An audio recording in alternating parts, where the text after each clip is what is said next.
हीराकुंड नाम का एक घना जंगल था। उस जंगल में बहुत सारे अजीब जानवरों का घर था। वो जानवर उसी जंगल में रहते थे और जो भी इंसान उस जंगल में जाता, जंगली जानवर उन्हें मारकर खा जाते थे। एक समय की बात है, रश्मि नाम की एक लड़की उसी जंगल के रास्ते से गुजर रही थी और अचानक से उसे कुछ अजीब सी आवाज सुनाई दी, जो कि उस जंगल से आ रही थी। रश्मि नहीं थी, उसे उस जंगल के बारे में कुछ नहीं पता था कि वहां पर जानवरों का आतंक है। रश्मि आवाज सुनकर वहां रुक गई और सोचते हुए बोली, लगता है कि इस जंगल में कुछ तो है जो मुझे सुनाई दे रहा है, पर क्या है? क्या मुझे इस जंगल में जाकर देखना चाहिए? रश्मि खड़ी होकर सोच ही रही थी कि फिर से उसे एक अजीब सी आवाज सुनाई दी, बचाओ बचाओ, ये लोग मुझे मार देंगे, कोई है, बचाओ बचाओ। रश्मि ये आवाज सुनकर बहुत डर गई और तुरंत वहां से भाग गई और अपने गांव पहुंच गई। वहां उसने अपनी दादी से सब कुछ बताया और दादी बोली, बेटी, कल सुबह होते ही तुम वापस से शहर लौट जाना। तुम्हारा इस गांव में रुकना सही नहीं है। जाओ, अब जाकर सो जाओ। और एक बात, इस बात का जिक्र किसी और से मत करना, समझ गई? दादी की बात सुनकर रश्मि और ज्यादा परेशान हो गई और मन में बोली, दादी कुछ तो छिपा रही है, पर क्या? मैं शहर नहीं जाऊंगी। मैं सच का पता लगाकर रहूंगी।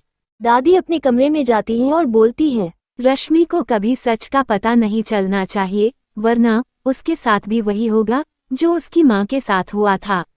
मैंने अब तक किसी तरह उसे किसी न किसी बहाने से गांव से दूर रखा है, पर लगता है कि अब उसे सब सच पता चल जाएगा और मैं फिर उसे भी खो दूंगी। किसी तरह रात गुजर जाती है और रश्मि बिना दादी को कुछ बोले वापस से उस जंगल की ओर चल देती है और कहती है, मैं आज किसी भी कीमत पर सच का पता लगाकर रहूंगी। इस जंगल की क्या कहानी है उसका भी पता लगाकर रहूंगी। गांव वालों ने उस जंगल को पूरी तरह से बंद किया था, कोई भी आदमी अंदर नहीं जा सकता था। पर रश्मि किसी तरह सबसे छिपकर उस जंगल में घुस गई। वहां उसने जो कुछ भी देखा उसे देखकर हैरान हो गई। रश्मि को जंगल में कोई भी जानवर नहीं मिलता है और लगातार जानवरों की सिर्फ आवाज सुनाई देती रहती है। रश्मि सोच में पड़ जाती है कि अगर यहाँ कोई जानवर नहीं है तो ये आवाज आ कहाँ से रही है। रश्मि के अंदर हिम्मत भी थी और डर भी, पर रश्मि यहाँ तक आकर वापस नहीं जाना चाहती थी। उसने ध्यान से सुना कि आखिर ये आवाज आ कहाँ से रही है।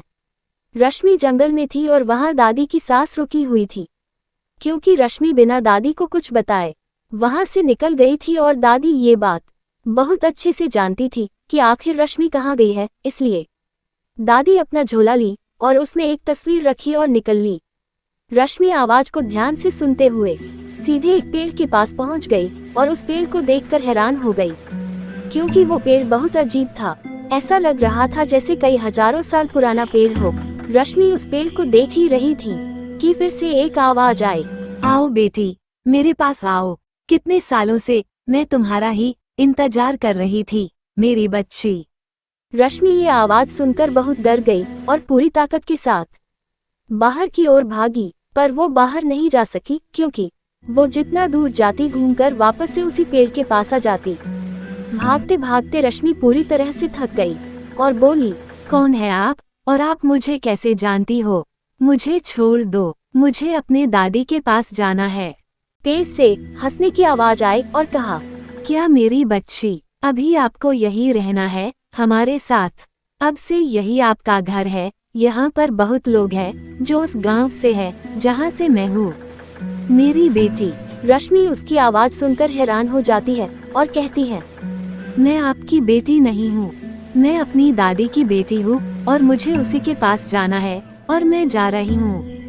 इतना कहकर रश्मि जाने के लिए मुड़ती है और फिर से पीछे से आवाज आती है, यहाँ पर जो भी एक बार आ जाता है वो वापस नहीं जा सकता है, और तुम तो कभी नहीं जाओगी, क्योंकि हम कब से तुम्हारा इंतजार कर रहे थे। इतना सुनने के बाद रश्मि और डर जाती है। कौन हो तुम और क्या चाहते हो? तभी पीछे से आवाज आती है, मैं बताती हूँ बेटी। कौन है ये और क्या चाहती हैं? रश्मि पीछे मुड़कर देखती है और देखकर खुश हो जाती है, क्योंकि पीछे उसकी दादी थी और भागकर दादी के गले से लिपटकर रोने लगती है। दादी कहती है, परेशान ना हो बेटी, मेरे होते हुए ये तुम्हारा कुछ नहीं बिगाड़ सकती है। मुझे बहुत अच्छे से पता है कि इसे कैसे बस में करना है। दादी की बात सुनने के बाद रश्मि में हिम्मत आ जाती है और दादी से कहती है कि कौन है दादी ये? और जब बाहर रहो तो जानवरों की आवाज आती है और अंदर आ जाओ तो कोई और की आवाज आती है। क्या आप जानती है कि कौन है ये? दादी कहती है सब बताती हूँ मेरी बेटी। अब वक्त आ गया है कि तुम्हें सब सच पता चले कि तू कौन है और क्या रिश्ता है तेरा और इसका। दादी की बात सुनने के बाद फिर से पेड़ से हंसने की आवाज आती है और कहती है आज मुझे आजाद होने से कोई नहीं रोक सकता है, क्योंकि आज ताला और चाबी दोनों साथ में आए हैं। हा हा हा हा हा हा हा हा हा। दादी रश्मि को अपने पीछे खड़ी करती है और कहती है कि जब तक मैं कुछ बोलूँ ना तुम यहाँ से कहीं जाना नहीं। रश्मि दादी के पीछे खड़ी हो जाती है और दादी वो झोला दे देती है जिसमें वो तस्वीर थी और पेड़ के एकदम पास चली जाती है। दादी को पेड़ के पास जाते देख रश्मि चीखती हुई बोलती है दादी रुको, आप कहाँ जा रही हो? रुक जाओ दादी। दादी जैसे जैसे उस पेड़ के पास जाती वो पेड़ लगातार छोटा होता जा रहा था। रश्मि ये सब देखकर हैरान हो गई और मन में बोली ये क्या हो रहा है, ऐसा कैसे हो सकता है। दादी जब उस पेड़ के एकदम पास पहुंच गई तो वो बड़ा से पेड़ एक छोटे पौधे में बदल गया और दादी ने उसे हाथ से उखाड़कर फेंक दिया।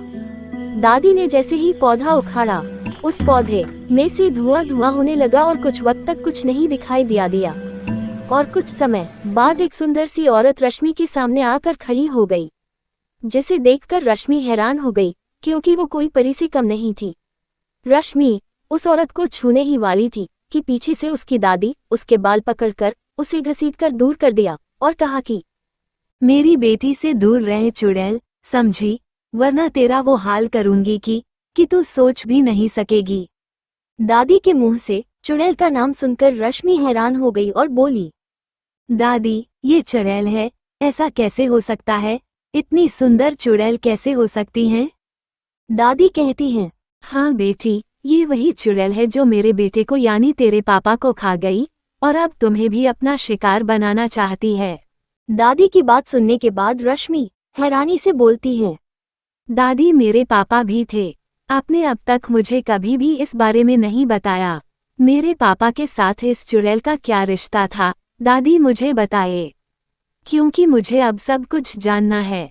दादी कहती है मैं बताती हूँ बेटी। मेरा बेटा यानी तुम्हारे पापा बहुत दिनों बाद इस गांव में घूमने के लिए आए थे। मुझे आज भी वो रात याद है जब हम दोनों बहुत खुश थे। तभी अचानक से उसे एक जरूरी काम आया और वह रात को ही गांव से शहर के लिए निकल गया। वह रात अमावस की रात थी और अमावस के काली रात को अक्सर काली शक्तियां अपने शिकार की तलाश में इधर उधर भटकती रहती है। और ये काली चुड़ैल भी इधर उधर भटक रही थी और मेरे बेटे की जिंदगी में आ गई और इसका काला साया हमारे जीवन में आ गया और ये चुड़ैल सब कुछ तबाह कर दी। मेरे बेटे को पहले अपने जाल में फंसाया और फिर उससे प्यार करने का झूठा नाटक किया और उससे शादी करके सीधे मेरे घर में आ गई। पहले तो मैं बहुत नाराज हुई पर बेटे की खुशी के आगे मैं कुछ न कर सकी और इसे अपनी बहू मान लिया और खुशी खुशी अपने घर में रख लिया। पर ये बहू बनने के लायक नहीं थी क्योंकि ये एक चुड़ैल थी और हर रात एक नया शिकार करती थी। पहले ये गांव के जानवरों का शिकार करती और जब जानवर से मन भर गया तो गांव के लोगों का शिकार करने लगी। किसी को भी इसकी असलियत के बारे में नहीं पता था कि ये सब कौन कर रहा था, पर मुझे शक था इस पर क्योंकि इसके आने से ही सब कुछ अच्छा नहीं था। एक रात मैं नहीं सोई और इस पर नजर रखी और इसकी असलियत मेरे सामने आ गई। मुझे पता चल गया कि ये एक चुड़ैल है, पर मैं किसी को भी कुछ नहीं बता सकती थी क्योंकि हर कोई मेरे बेटे को ही सजा देता और मैं अपने बेटे को किसी भी कीमत पर खोना नहीं चाहती थी। मैं कैसे भी करके इस चुड़ैल को इस गांव से और अपने बेटे की जिंदगी से दूर करने का रास्ता खोजने लगी और आखिरकार मैंने पता लगा ही लिया कि इससे कैसे निपटा जा सकता है। हमारे गांव से 100 मील दूर एक घने जंगल में एक बहुत ही तपस्वी साधु रहते थे। मैं रात को उस चुड़ैल से छिपकर उसके पास गई और सब कुछ बताया। साधु बोले, उस चुड़ैल की शादी हो गई है और उसकी शक्तियां और उसके सुहाग की शक्ति अब दोनों मिल गई है। उसे हरा पाना आसान नहीं है। एक रास्ता है जिससे उसे हराया जा सकता है, पर इसमें आपके बेटे की जान को खतरा है। क्या आप ये काम करोगी? बोलो। साधु की बात सुनने के बाद मैं सोच में पड़ गई कि मैं क्या करूं। जिस बेटे को बचाने के खातिर मैं इतनी दूर साधु से मिलने गई थी, इस बेटे की जान को कैसे दाव पर लगा सकती हूं। मैं साधु की बात मान गई और उन्होंने जो कहा मैंने वही किया। रश्मि बोली, दादी क्या कहा था साधु ने? बताइए न दादी। इतने में चुड़ैल बोली, इसके आगे की कहानी मैं बताती हूँ कि क्या किया इस बुढ़िया ने मेरे पति के साथ और तेरे पापा के साथ। ये बुढ़िया जब वहां से आई तो मुझे पता चल गया था कि ये कहाँ गई है और किस काम से गई है, पर मुझे ये मालूम नहीं था कि ये क्या करने वाली है।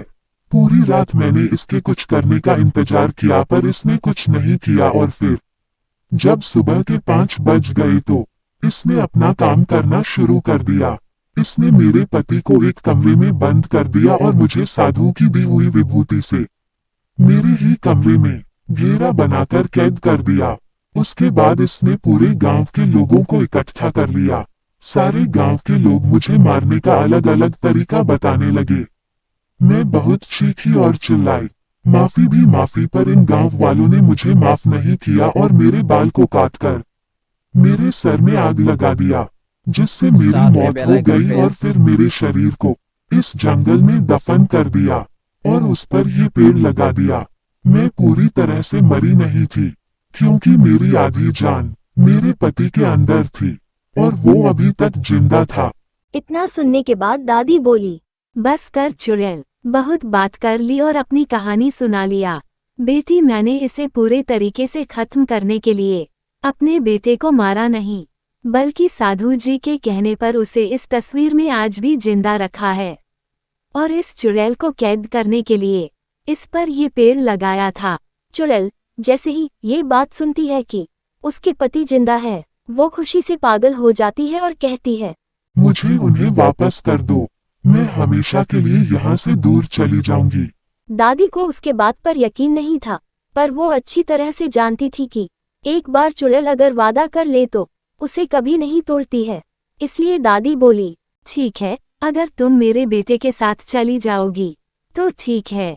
दादी तुरंत तस्वीर जमीन में पटक देती है और उसमें से उसका बेटा बाहर आ जाता है और वो अपनी माँ को देख के बहुत खुश होता है और चुड़ैल उसको जिंदा देखकर उसकी आंख में आंसू आ जाता है।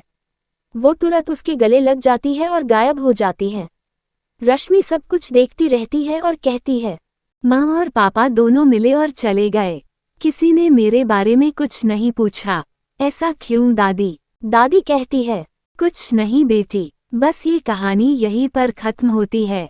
इसके आगे क्या होता है ये शायद तुम्हें खुद पता चलेगा, क्योंकि कुछ सवालों के जवाब खुद तुम्हें ही खोजने होंगे। इतना कहते हुए दादी और रश्मि दोनों घर चल दिए और वो पेड़ फिर से धीरे धीरे बड़ा होने लगा था।